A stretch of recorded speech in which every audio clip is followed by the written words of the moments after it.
Hello, this is Lisa, and I will be talking about asexuality and aromanticism.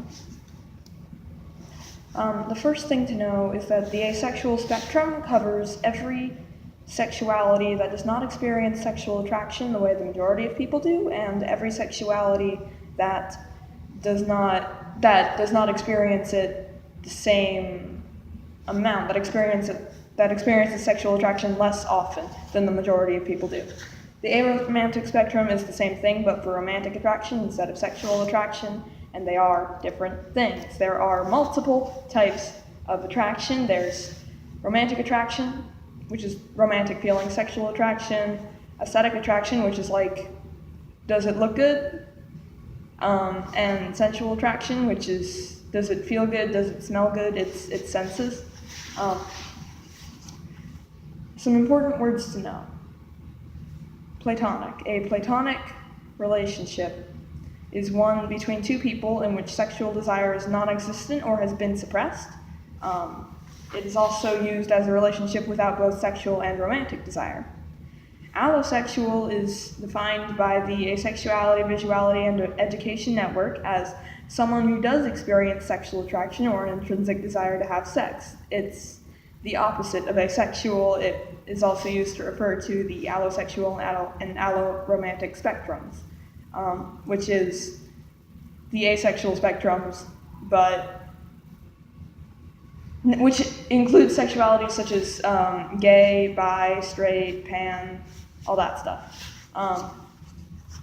Queer platonic relationships are defined by Avon as a committed relationship that is neither romantic nor sexual in nature, but is based on an emotional bond beyond friendship, often between aromantic and or asexual people. And a squish is an aromantic crush, as defined by Avon. It's pretty much that. It's like when you really want to be someone's friend. Soft crush, yeah. Asexuality is defined by Avon as a person who does not experience sexual attraction or an intrinsic desire to have sexual relations. OxfordDictionaries.com defines aromantic as a person who has no interest in or desire for romantic relationships. And while romantic and sexual attraction often go hand in hand, this is not always the case. You can have someone who is aromantic but pansexual, for instance. They're attracted to anyone regardless of gender. Or you could have someone who is asexual but panromantic. They are both possible, they both exist, they are things. Demisexuality and demiromanticism. A demisexual is a person who does not experience sexual attraction unless they have already formed a strong emotional bond with someone. So like, if you've been someone who's demi might find someone attractive only after having known them for a long time, only after having been friends with them for a long time. It's more commonly seen in romantic relationships, but it exists for both. You can be both demisexual and demiromantic. You can be freaking demisexual and aromantic. Everything is possible. Gray sexuality and gray romanticism. A gray sexual or gray romantic person experiences mild or occasional sexual or romantic attraction. Depending on the person, attraction can vary in length, occurrence, or how strong the attraction is. It's sort of like halfway in between being allosexual, being asexual. You still find people attractive, but it's less. And lithsexuality and lithromanticism.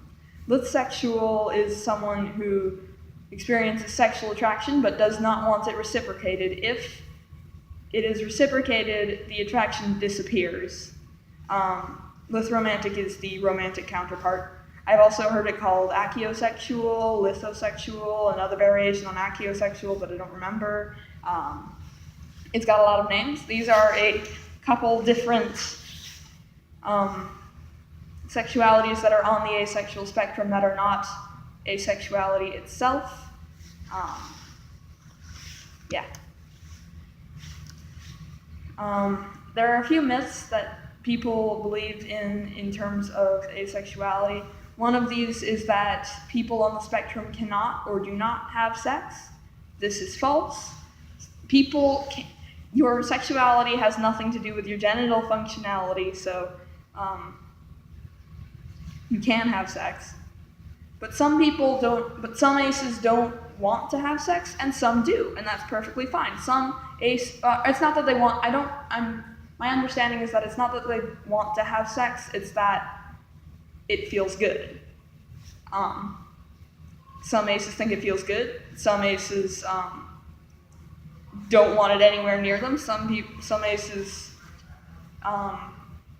don't particularly enjoy the feeling, but also some aces are neutral about it. Some aces don't care a whole lot.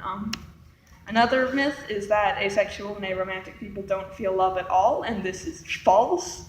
This is so false. It hurts a bit.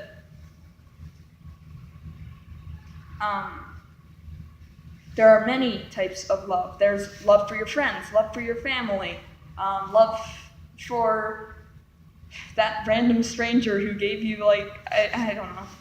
Point is, there's a lot of types of love. You can love things that aren't people. You love your pets, but that doesn't mean you want to do the frickety frack with them.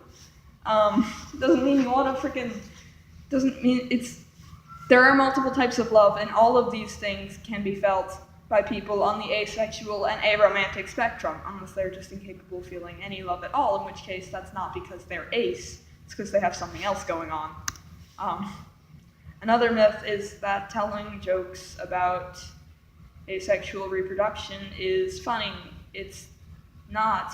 Everyone's heard it before. It gets old. It's really it's like saying pansexuals are attracted to pans. We've all heard the jokes, and it's not funny.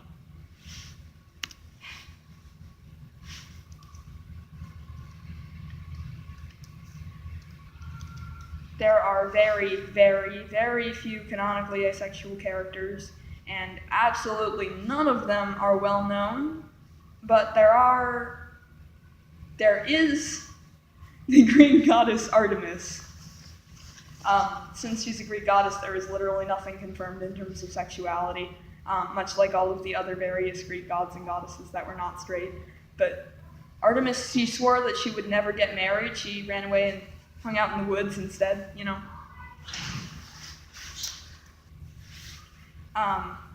And there's only one myth where it's even implied that she has romantic feelings for someone, and that's implied, so really it's up to interpretation. And that was only after having known him for a very long time. So this means that Artemis, the literal Greek goddess, is most likely either demi or an arrow ace. Puns.